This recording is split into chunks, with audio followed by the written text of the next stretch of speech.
Just the third regulation loss of the season for the Colorado Avalanche, and it snaps a 10-game win streak, Mark Springer. They fall 2-1 in Sunrise against the two-time defending Stanley Cup champion Panthers, who, albeit still very much injured, even more so tonight as Seth Jones was injured in the Winter Classic game.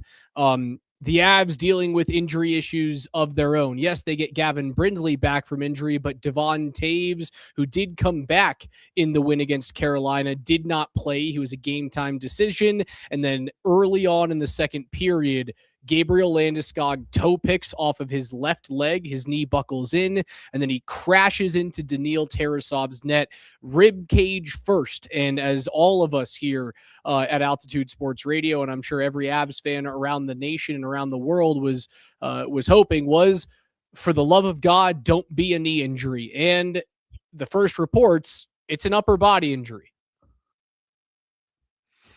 I initially was kind of thinking upper body, going into the post and then going hard into the end boards. To me, that's what maybe it was more the end boards. No, on the replay, it looks like it's really the ribs right into that post. And it's similar to the Nuggets injuries in that, like, okay, maybe he broke a couple ribs. He's going to have to miss some time, but that's not season ending. So what happened to him today did not appear to be season ending. It sucks. Like, all of the, 3 years away, and you work so hard to get back, and then it's a physical sport and you can get hurt again. And now he's got to work his way back again. It's just part of this story. It's like, there's just adversity at every single turn for Gabe Landeskog. But the good news is, like, this does not appear to be season ending. I would be shocked if that's the results we get. Yeah, I was very nervous when this happened. I tweeted out when I saw his. So when skates toe pick and you go like this, that quick movement on the knee terrifies me. That's how I tore my LCL playing, is a quick toe pick and then the knee goes the wrong way and the ligaments aren't ready for it. And it's just a quick snap, violent motion of torque on your knee. That's what I thought it was going to be originally. And then obviously he grabs the ribs as soon as he hits the net. The good news is that Jared Bednar confirmed it is an upper body injury. The announcement at Amaranth Bank Arena this evening, when it was made to the press box, when Gabe would not return to the game, it was announced as an upper body injury. So I do think that Avs fans can breathe a collective sigh of relief here, right? A rib injury is anywhere between 4 and 12 weeks, depending on how severe it is, and also depending on the pain threshold for the individual who has suffered that rib injury. And I think we can all agree Gabe Landeskog's pain threshold is probably greater than most. Now, I was nervous about the knee. Again, it is not a knee injury according to the team. I was really nervous about it. It would have been the left knee, which is different from his previously injured right knee and surgically repaired right knee. But I think this is best case scenario. Like, when something like that happens, this is the same situation that the Nuggets got with Cam Johnson and with Nikola Jokic. Is like, oh my God, our championship dreams aren't toast.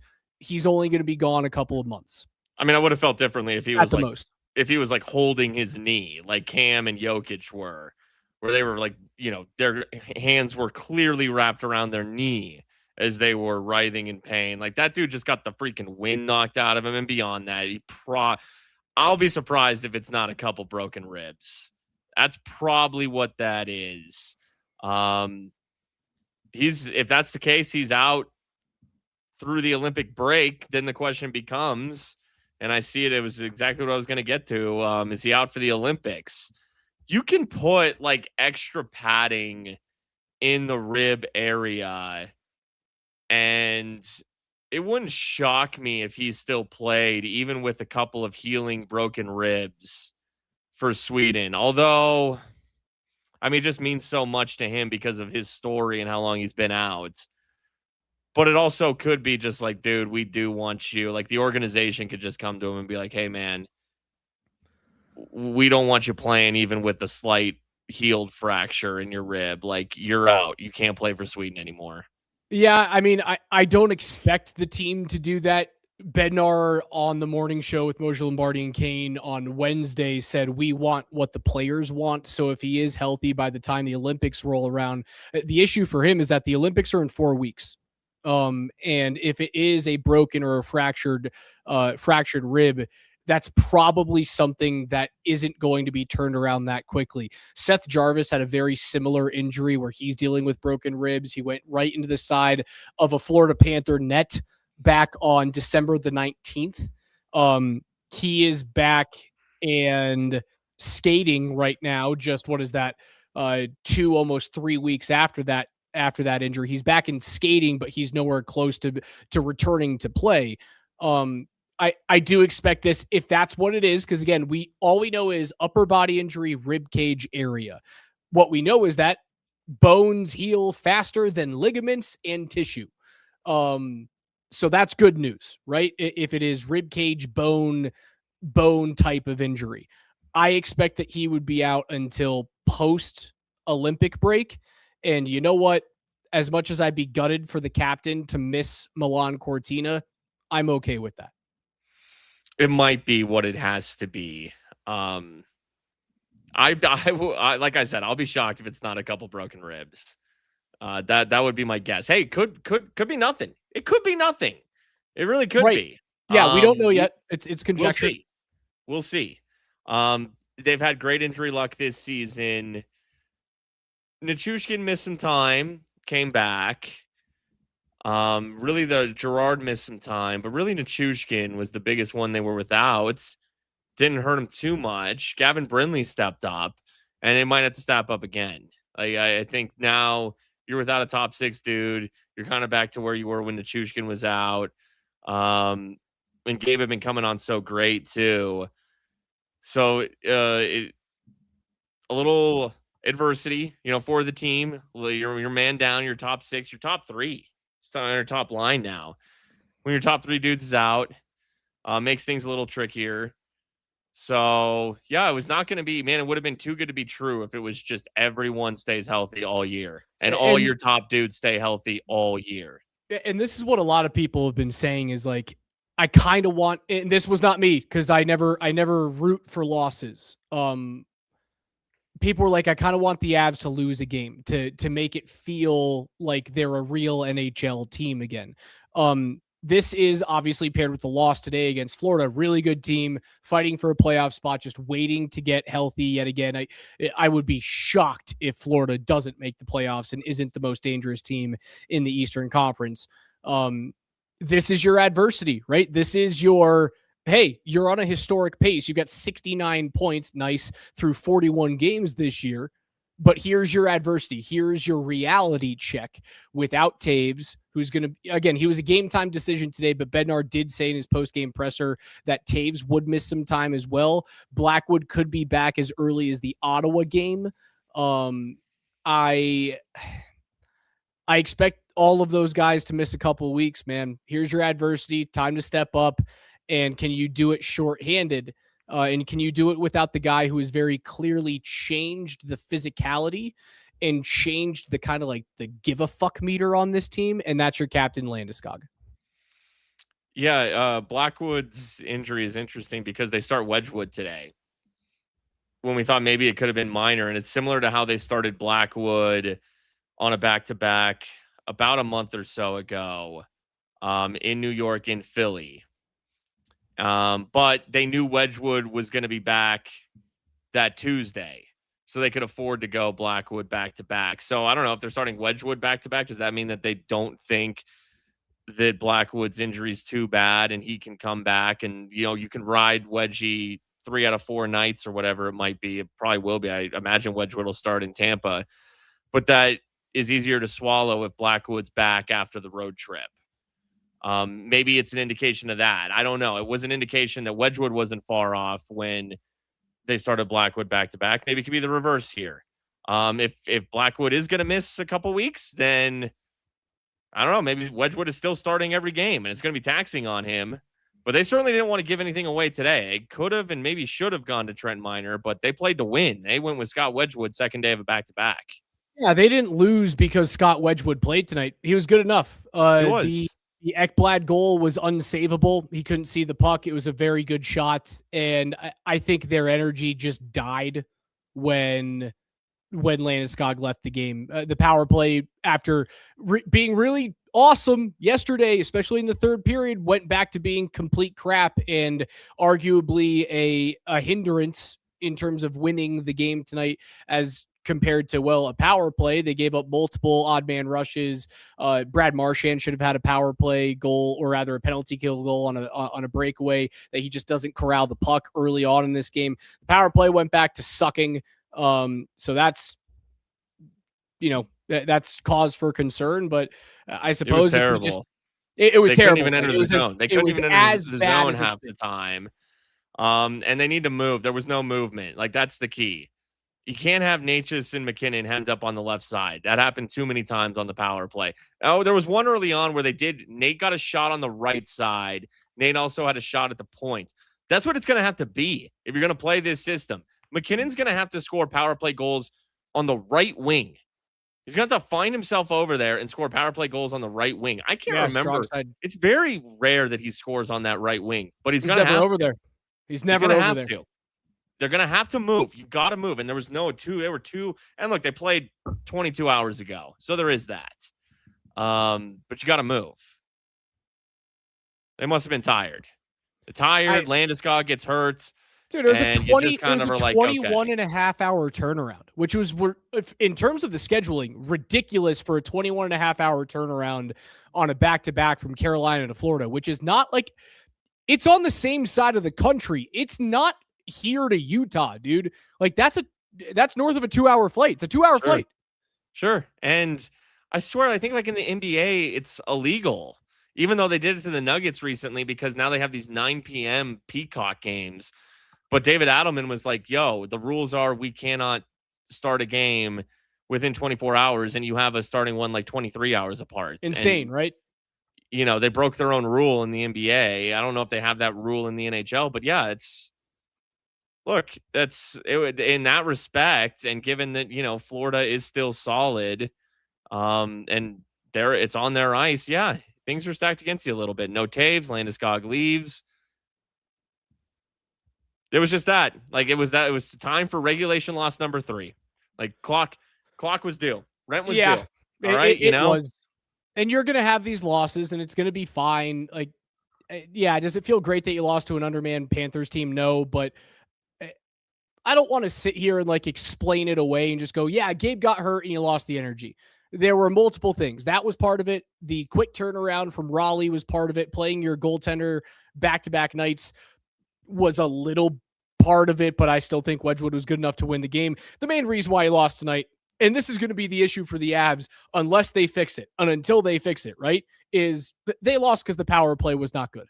They lost because the power play could not generate any type of offense and any type of momentum. It wasn't even like you got in, you had a couple of shots, you started feeling good about yourself, but you didn't just score on the 2 minutes. You lost momentum, right? And it's really tough to play in Sunrise. That is, outside of a playoff run where it's super fun, Amarant Bank Arena is like the sleepiest place to play in the NHL. It sucks the energy out of you. It's dark.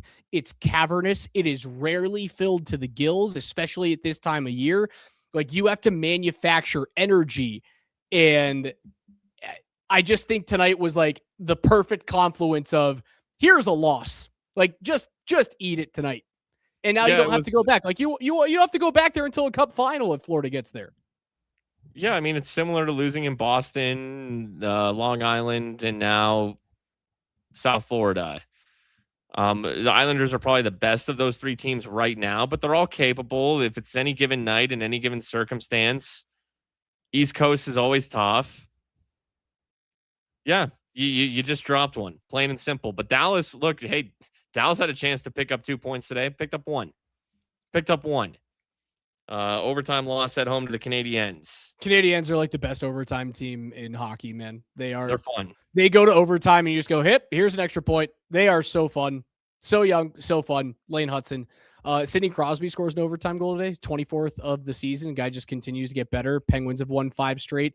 But like, yeah, moving on from tonight's game and I was about to spend like an hour panicking about Gabe Landeskog's knee. And when we got the news that it was an upper body rib cage injury, I get to go, oh, thank goodness. Halfway point of the year, man, give your grade. I want to say A plus because I'm going A plus. I'm not even going to hesitate. A plus. How could it not be? It's an A. Power play because of the recent playoff loss to Dallas, where special teams was the reason why you did not beat the Stars in round 1 last year. You were dominant 5-on-5. You were dominant everywhere else on the ice. Special teams killed you in the postseason. They are on a historic pace. They are unbelievable everywhere else, including the penalty kill. It's as close to an A plus as you can get. But it's not an A plus because they are missing the one thing that killed them in the postseason last year. The good news is it doesn't have to be fixed until April. Sure. Okay. Yeah. Based on what we saw, A is probably the fair grade, but I almost just project A plus because I think the power play gets it going. I think it gets it going in the playoffs. Like they're just when you're that talented 5-on-5 and you have that much skill, eventually, like I do think, and you've talked about this, the numbers will creep up.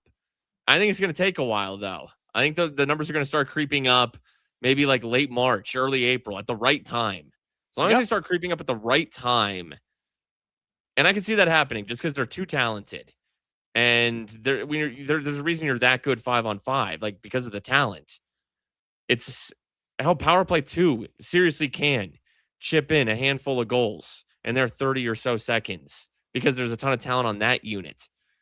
I just think over time, it'll be where it needs to be at the right time. But yeah, right now, from what we saw in 2025, yeah, it was a net negative. But imagine where they would be if they it's almost like they need something to hold them back. Because if they didn't, what would the record be? They might be undefeated. I saw Brett Kane, right? Because they've now, in all of their losses, Spring, I think every one of their losses by 1 goal. I'm almost positive they lost 10 games this year, right? So they are 32, 3-7. I Looking think at it right now, yes, every single one by 1 goal. Insane. How does that happen? They've played 41 games this year and have not lost a game by more than 1 goal. And that's just like the luck of an empty netter happening against you. That is insane. Insane. Yeah, I mean, obviously the after regulation losses, what is there, 7 of them? Those are clearly going to be by 1 goal, but the 3 regulation on the road have been by 1 goal. Yeah, couldn't even get an empty netter against them. I think Boston did, but then Lehkonen scored one of those FU goals. Still, the Islanders. Sorry, the Islanders is the only. Oh, you're game, right. 6-3. 6-3. Okay, even so, 1 out of 41 games that you lost by more than 1 goal is still nuts. They were in Islanders that game too. 6-3. I think Colorado cut that to 4-3. No, 2-4. But either way, man, and then 5-3. Yeah, it's as close to an A plus as you can get, Springer. But for me, it's an A. It's the highest A that you can possibly have without it being an A plus. But I mean, greatest regular season so far in NHL history, and we can't give it an A plus. And I understand why, but it's the greatest regular season to this point in NHL history. I think it's because of what the expectations are for this team, right? When Boston was doing this in 22-23, Boston wasn't coming off of they weren't coming off of a Stanley Cup championship. They were coming off of a Stanley Cup finals appearance where they lost to St. Louis back in 2017, 2018 or 2018-19 was that season. Boston didn't have the same type of it is a cup or it's a failure. Like the Avs have had pretty much since the year 2020. And I think that's the reason why, if you were to grade the first half for Boston those years ago in 22-23, you go, well, it's an A plus. I think the expectations are far different for the Avs. They are, but it's still the greatest first half. Now are we beyond the halfway point of this season? No, officially? You're exactly at half, 41 games. Okay, so greatest first half in NHL history. Every single team, like every year there's a defending champ. Every year there's a team that's won one or two recently. And this team that has won one recently is having the greatest first half of a season ever with future Hall of Famers. Like Boston doesn't really have. I know Pasternak's probably a Hall of Famer, but he's not winning a Hart ever. He never was going to. Like McKinnon's that guy, McCarr's that guy, and it's not an A plus, but it is, except for one thing, and that's how good this team is. Is like they would seriously, if it was an A plus, if we were to grade an A plus, then what would it look like? They'd have like 76 points right now. And you'd just be like, this is stupid. Like, this is holy, what a season. No one's ever done this. But yet they're still having the best start, the best first half of the season in NHL history. Yeah, it's ridiculous, right? They are, with a game in hand, 11 points up on Dallas. They are, with 2 games in hand, 11 points up on Minnesota. To get to the first Eastern Conference team, who, ironically enough, they will see, I don't know if it's ironically or coincidentally enough, they'll see on Tuesday evening to wrap up this 3-game road trip in the southeastern United States. They have played the same amount of games as the Tampa Bay Lightning, and they have 16 more points than Tampa Bay. 16, and Tampa is the best team in the Eastern Conference. They've done everything right. They're 17-0-2 at home. They're far and away the best 5-on-5 club in the NHL. It's just the power play that hasn't been right. And I saw Brett Kane tweeting something out today, Spring. They suck on the power play just to feel something, just to feel alive, just to feel human, just to feel mortal is why they suck on the power play right now. It could and I be know a it's kind of psychological thing like that. Like it's almost like you don't even feel right being that good. That's too good.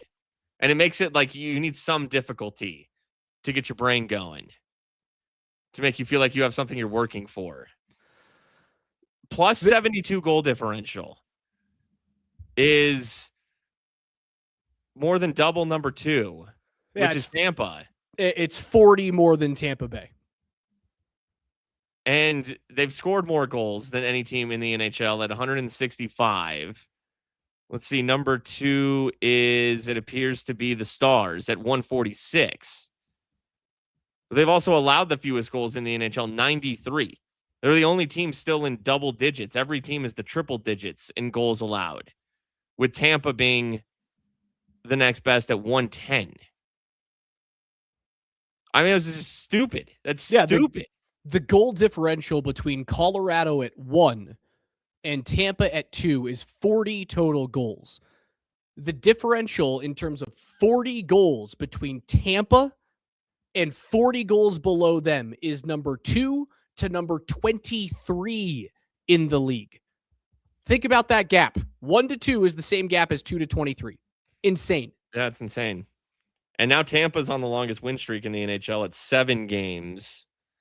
Avs had it. First it was Buffalo, then it was Colorado. Now it's Tampa. Avs will get a chance to end that on Tuesday. I mean, it's going to be tougher a little bit now. I mean, there's no way Gabe plays. No shot. Game. No chance. No chance. Even if he's okay, there's no, even if nothing's broken, I'd say no way. I don't expect to see Gabriel Landeskog until, again, I don't think you see him until after the Olympics. So now the pace, in all likelihood, assuming that, will dip just a tick. It will dip from an exponentially unbelievable pace to just a very unbelievable pace. I suppose hurt too much, but it will hurt them just a little bit. Now you don't have Gabe. Yeah, you don't have Gabe. You don't have Devon Toews for however long that injury is going to keep him out. And I suppose it might be a blessing in disguise of if it ticks you down just enough where the Boston comparisons are, you stop being neck and neck with Boston. And actually right now they're above points expected from where Boston was in 22-23 when they set that record, Spring. I suppose if it slows you down to where you're going we're always looking up at Boston, you stop striving for that record and you just go first seed, President's Trophy's fine by us. Let Minnesota and Dallas beat the living crap out of each other. We'll deal with taking Utah or San Jose in the first round and play a 4 of a 5 game series. And you don't have this strenuous activity of chasing regular season history. Maybe that is the blessing that comes with these two big time injuries. I think they want to beat that Bruins regular season record. I think they like any chip, any carrot dangling in front of them. I think they want it. That being said, it's nowhere near the most important thing, and that's just simply being the 1 seed. And they've created so much cushion, and with Dallas losing 5 in a row, even if their point production dips just a tick without Gabe and Taves for maybe a little bit, they've created such a gap that their production won't dip too much to where Dallas. I'll still be shocked. Gabe's not enough. Taves for a hot sec isn't enough. With the way that this team is still going to play against inferior opponents, and by and large, it's a lot of inferior opponents. The cushion's too good right now. It is. This is not enough. If you're another team, you're not necessarily rooting for injuries, but you need more. You need more out of the lineup. If you catastrophe would have to strike, Spring, for them not to be the number 1 seed in the West this year. It would have to be catastrophic. Yep. Again, Astro checking in and just coming into the show said it looks to me like Gabe injured his other knee. He did not injure his other knee. That's what I and many other Avs fans were terrified about, was when his left knee tweaked, that it was some sort of ligament injury. It ends up being an upper body injury. Jared Bednar said it's something in the rib cage area. He's going to miss some time, right? If it's a fractured or a broken rib, that is at the very least like a 4-week injury, typically more around like a 6 to at the worst a 12-week injury for these guys. So he's going to miss some time, but it is not a knee injury. So again, breathe a sigh of relief if you're an Avs fan this evening. Broncos get the number 1 seed in the AFC, even though the offense sucked tonight. Nuggets lose despite 16 assists in 40 minutes from Jamal Murray. Talk about injuries, man. 1-4 on their 7-game road trip as they fall to what was previously a 10-win Brooklyn Nets team. Michael Porter Jr. led the way with 29 points and 11 rebounds for Brooklyn. So not a great day around the Mile High City. Like, Denver's offense sucked today, but well, they don't have to play a first-round playoff game in the NFL. So I suppose there's a little bit of, silver lining there. Yeah, and the defense gets the home crowd no matter what in the playoff games before possible Super Bowl. So, yeah, shit's stupid. Your offense doesn't have to be great, but other things can happen, and you can still win games, and you can get hurt in the regular season for these other teams. But as long as none of them are season ending, that's the key. You're just healthy for the playoffs. And worst case scenario with the Avs. Let's say Gabe's not back to the playoffs. A couple other dudes go out, a la the Nuggets. Avs relinquish the 1 seed to the Stars in a crazy turn of events. Probably not going to happen. Let's say it does. Okay, is everybody healthy for the playoffs round 1? Game 1. Yeah, you lost in 7 in Dallas. I don't care. I don't care. I really, at the end of the day, do just want you to be healthy. I want the 1 seed. I want the advantages. I want all of it. I want a better matchup in round 1. I want San Jose or Nashville. You want the bye if you're the Broncos. You want, better seeding if you're the Nuggets. End of the day, get me healthy for the playoffs. That's all that matters. Mike Kelly just tweeted this out. Date of 3rd regulation loss. Colorado, January the 4th. Can you tell me the next team who had the latest date of their 3rd regulation loss? And can you tell me when it was? Just a guess off the top of your head, Spring. It's a good hockey team. In 83. Oh, no. This year. Just this year? The latest for a 3rd regulation loss this year? Yes, the second latest. So the Avs are now to be in like freaking October or something, or almost. No, like November. Almost November 4th. The Vegas Golden Knights recorded their 3rd regulation loss. That's 2 months. Today's January 4th. It's ridiculous. I know. I apologize. November 6th. November 6th. Even so. It's insanity, dude. Yeah, it's why, and I told you, they're going to lose again. and it's fine because you're supposed to lose some games. That's actually normal. What the Avs are doing is completely abnormal, and I don't want it to jade anybody where like anytime they lose, it's like unacceptable because your standards are so high. The first team to record their third regulation loss of the season were the Buffalo Sabres when they got beat by the Avs 4-1 on October 13th. I think they started the season 0-5. 4 games into the regular season. I look at Buffalo now, just had a 10-game win streak. It's unbelievable. Took Buffalo 4 games for 4 days. It took Colorado until we're 4 days into January. And it took, and then the Avs finally lost their 3rd game. 4 days into the season. Hey Siri, how many days has it been since October 7th? How many days has it been since October 7th? Come on, Siri. 169. Is that it? Get a guess. I don't know. I'm just guessing. I don't know. I'm trying to get it right now. Siri's being a. Damn it, Siri! She's screwing up right now. Like seriously, that's what you're supposed to do. Stupid AI. Well, it's been a while. It took Buffalo 4 days to lose 3 games in regulation. Took the Avs 4 months. It's ridiculous. Oh, all right, Spring. That's going to do it for us tonight, man. I'm tired. I want to go to bed, and I can't do so until I actually watch the Broncos game to get ready for my show tomorrow. So, Avs lose. That sucks. Gabe Landeskog is injured. That sucks, but it's not his knee, so that's nice. Avs play again on Tuesday. Spring and I will have Between the Pipes somewhere around like 7:30 or 8 o'clock on Tuesday after the Avs take on the Tampa Bay Lightning. But for Spring, I'm Raj. Have a happy rest of your Sunday. Tune in tomorrow morning at 6 a.m. for Brett Kane. We have a Rally House Football Monday on Altitude Sports Radio 92.5. Avs, 69 points at the halfway mark. The Broncos, the number 1 seed in the AFC, have a bye in round 1 of the playoffs, and the Nuggets struggling through the injuries. They're 1-4 on their 7-game road trip. We'll talk to you guys on Tuesday.